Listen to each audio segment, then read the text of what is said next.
నమస్తే. తెలంగాణ జాగృతి అధ్యక్షురాలు కవితమ్మ డిమాండ్ చేస్తుంది. డిమాండ్ మునగా డిమాండ్ చేస్తుంది. ఏం డిమాండ్ చేస్తుంది ఏమంటే ఎకరానికి 50,000 రూపాయల నష్టపరిహారం ఇవ్వాలన్నట.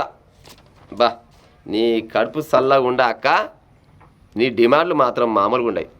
50,000 ఎందుకు అడుగువచ్చు? పాడైపోయి వీళ్ళు ₹1,00,000 ఇచ్చే కదా గతంలో రైతులకు. వీళ్ళ ప్రభుత్వం ఉన్నప్పుడు కూడా ఆనలు కొట్టినాయి, పంటలన్నీ ఆగమైనాయి. అప్పుడు వీళ్ళు 1,00,000 ఇచ్చిర్రు. మరి రేవంత్ రెడ్డిని 50,000 అడుగుతుంది. ఏంగా ఎవరికైనా కావచ్చు. రేవంత్ రెడ్డి సర్కార్ మీద ఏమైనా ప్రేమ ఉండొచ్చునా? రేవంత్ రెడ్డి సర్కార్ మీద ప్రేమ ఉండొచ్చునా? ఇంకో ప్రజలారా, ఎకరానికి 50,000 అడగడం న్యాయమే. కానీ ఎవరు అడగాలి?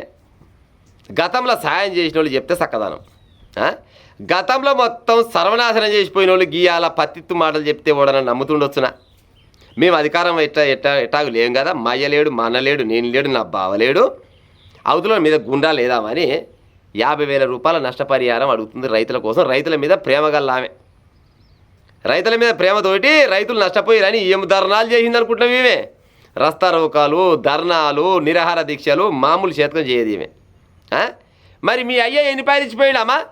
సరే రేవంత్ రెడ్డి 50,000 కాదు ₹1,00,000 ఇచ్చినా తక్కువనే. రైతులకు ఎంత సహాయం చేసినా కానీ తక్కువనే. కానీ ఆ ముచ్చట ఒప్పుకుంటా. కానీ మరి మీ అయ్య, మీ అన్న, నీ బావ, నువ్వు 10 సంవత్సరాలు తెలంగాణ రాష్ట్రంలో అధికారం వెళ్ళాక మరి నష్టపరిహారం ఎంతమందికి ఇచ్చిర్రు? ఇవ్వచ్చునా ప్రజలారా? అచ్చా అయితే హం, ఖరాబ్ అయితే తుమ్. మంచి చేస్తేనే మేము చెప్పుకోవాలి, చెడు అయిందనుకో అవతల మేము నూకేయాలి. గంతకు మించి ఏమైనా ఉన్నదా? 10,000 ఇస్తానని చెప్పిండి ఇలా అయ్యా. ఎకరానికి 10,000 రూపాయలు నష్టపరిహారం ఇస్తా అని చెప్పి ఎంతమంది రైతులకు 10,000 రూపాయలు ఇచ్చిండో ప్రజలారా జర కామెంట్ పెట్టురు మీరు. ఎంతమందికి 10,000 రూపాయల నష్టపరిహారం ఇచ్చిండి ఇలా అయ్యా? ఏమన్నా మాట్లాడుతున్నట్టు అబద్ధం అయినా కానీ అతికినట్టు ఉండాలి. అది నాలిక తాటి మట్ట పాడైపోను, అసలు కడుపుకు అన్నం తింటారా, గడ్డి తింటారా, ఏం అర్థం కాదు ముచ్చట.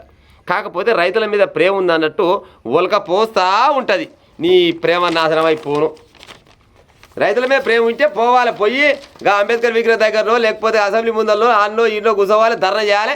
రైతులు మొత్తం ఆగమయ్యారని రైతులు వేసుకోవాలి. ఊరుకున్న రైతులకు పిలుపునిస్తే రైతులంతా వస్తారు బరాబర్గా. ఏది తడిసిన ఒడ్లను కూడా కొనాలి, తడిసిన పత్తిని కొనాలి, తడిసిన మొక్కజొన్నలు కొనాలి, నష్టపరిహారం కట్టియాలని వెనకంగా ఉంటే నిజంగానే ప్రతిపక్ష హోదాలో ఉన్నది మనగాని మాట మాట్లాడుతున్నారా కేసీఆర్ బిడ్డ అని అనుకుంటారు.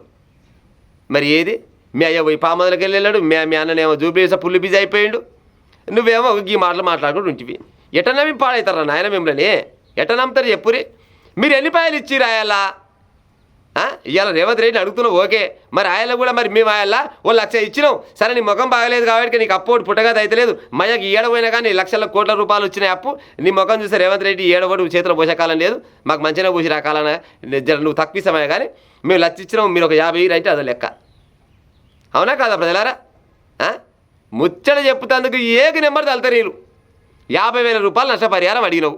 మరి నష్టపరిహారం అడిగినావు, మరి గతంలో మా అయ్య గారిని ఇచ్చిండు, మరి మీరు కూడా ఇయ్యరని చెప్పురి. వీళ్ళు అయ్యే ఇచ్చిందేమి లేదు. బరాబర్గా ఈమె చెప్పినట్టే కాదు, ఈమె అన్నదనే కాదు, లేకపోతే ఈమె పేపర్ కూర్చున్న ముచ్చట కాదు. కానీ రైతులు అయితే చాలా వరకు నష్టపోయారు. ఈ లక్షల ఎకరాల భూములు ఉన్న వాళ్ళు మొత్తం పంటలేసి మొత్తం ఆకాశం వైపు చూసుకుంటా ఓ ఆనదేవుడా ఎప్పుడు బంద్ అవుతావు అని చూసి అలసిపోయారు. పంటలన్నీ ఆగమైనాయి. అలా ఆదుకునే ఉపాయం చేయాలి. కానీ ఇక ఈ కవితమ్మ చెప్పే ముచ్చట పట్టుకుంటే 3 ఎడ్లు అమ్ముకోవాల్సిందే.